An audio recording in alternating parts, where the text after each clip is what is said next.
Merci, Monsieur le Président. Monsieur le Président, chers collègues, à titre de préambule, je voudrais remercier Mathieu Berger pour la clarté de son exposé, sa connaissance du dossier et son investissement personnel. Ceci étant dit, je vais rentrer dans le dur. Il y a 20 000 ans, autant dire une fraction de seconde à l'échelle géologique, des rivières irriguaient le Sahara. Il y avait de la végétation et des bovidés, comme nous le montrent les gravures rupestres du Tassili des Adjers. Les gravures de Lascaux, elles, nous montrent des animaux qui ont totalement disparu de nos régions.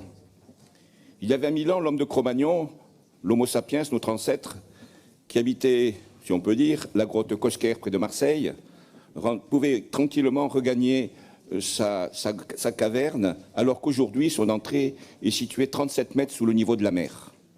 Il y a 20 000 ans encore, le niveau de la mer était 120 mètres en dessous du niveau actuel. Pour autant, doit-on désigner l'homme de Cro-Magnon comme responsable de ce réchauffement qui a engendré la fonte des calottes glaciaires? Poser la question, c'est déjà y répondre, bien sûr que non. Notre planète a subi et subira encore des cycles de réchauffement et de glaciation qui nous dépassent totalement. Le Moyen-Âge a connu des famines dues à des sécheresses ou à des pluies torrentielles. Alors oui, en été, il fait chaud, parfois très chaud. En hiver, il fait froid, parfois très froid. En automne, il pleut, parfois trop. Et en automne, les feuilles tombent des arbres et les fougères roussissent dans nos montagnes du Pays basque. L'écologie est devenue aujourd'hui une religion intolérante, avec ses mystiques, ses dogmes, ses grands prêtres et ses petites papesses, manipulés et instrumentalisés, comme l'est aujourd'hui notre jeunesse. Au nom de cette nouvelle religion, s'est instituée une écologie de la terreur, une dictature de la pensée unique, avec sa cohorte de taxes et d'interdits. L'écologie n'est plus l'étendard d'une science, car lorsque cette science se plie à une doxa militante, elle y perd toute crédibilité et devient un danger pour l'humanité. Au nom de la science, que de crimes n'a-t-on pas commis?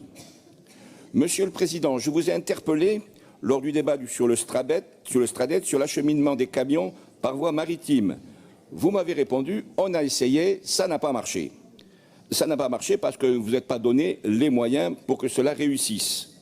En effet, je déplore de ne rien voir concernant une proposition de taxation dissuasive, mais vraiment dissuasive, des poids lourds étrangers à nos frontières. Sans cette taxe dissuasive, je vous le répète, rien ne pourra être fait d'alternatif et vos projets feront flop. Quand on veut réussir, on se donne des moyens. Quand on ne le veut pas, on se donne des prétextes. En ce qui concerne l'autosolisme, je vois une volonté de collectivisation de la propriété privée de sinistre mémoire. Si le véhicule électrique peut se comprendre pour un déplacement uniquement urbain, il a cependant ses limites, prix d'achat élevé, faible possibilité d'avoir accès à un raccordement, autonomie limitée, recyclage des batteries non prévues, voyage hors de notre frontière impossible, et je ne parle pas de l'utilisation des terres rares. Le véhicule tout électrique n'est pas l'avenir, tout juste un palliatif. L'arrêté du 8 décembre 2017 prévoit que des systèmes de connexion haute tension soient mis en œuvre pour alimenter les navires en escale dans un port. Dernièrement, un super bateau de croisière, le plus grand du monde, est resté en escale pendant 10 heures à Marseille. Il a pollué pendant ces 10 heures autant que 1500 véhicules pendant une année complète.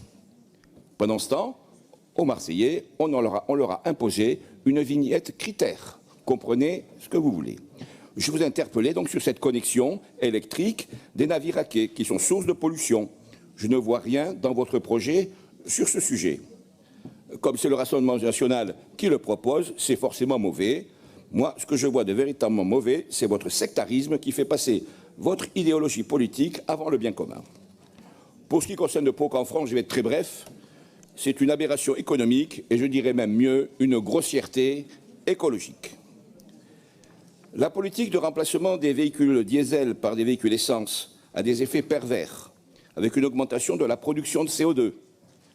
Je ne vois rien non plus sur la déconstruction de ces véhicules diesels anciens qui sont acheminés vers l'Afrique par bateaux entiers où ils continueront de polluer. C'est le nuage de Tchernobyl à l'envers. J'en profite pour vous rappeler que les moteurs diesel modernes émettent 30 à 40% de CO2 de moins que les véhicules à essence. Pour le transport aérien, c'est assez bizarre, il n'y a rien dans votre projet. Pourtant, on a quand même voté des centaines de millions de subventions au profit des plateformes aéroportuaires.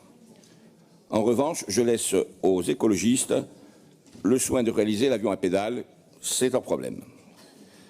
Nous ne sommes pas climato-sceptiques, loin de là, car d'accord avec le constat. Oui, il y a un réchauffement de notre planète, avec ses effets que sont les dérèglements climatiques.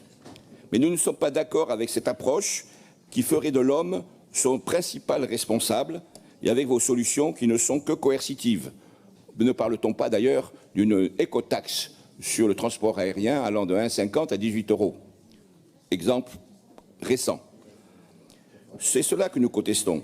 Les grands-messes écologiques que sont les COP restent des catalogues de bonnes intentions et de vœux pieux qui ne sont pas respectés par un grand nombre d'États, dont les grandes puissances génératrices des hauts taux de production de CO2. La France est sur ce point la plus vertueuse. Alors, avant de faire preuve de sévérité vis-à-vis de nos concitoyens, il faudrait faire en sorte, avant d'aller plus loin, que l'ensemble des nations soient arrivées à notre niveau de respect de la planète. Faute de quoi, votre politique ne sera pas comprise et rejetée par nos concitoyens. Je vous remercie.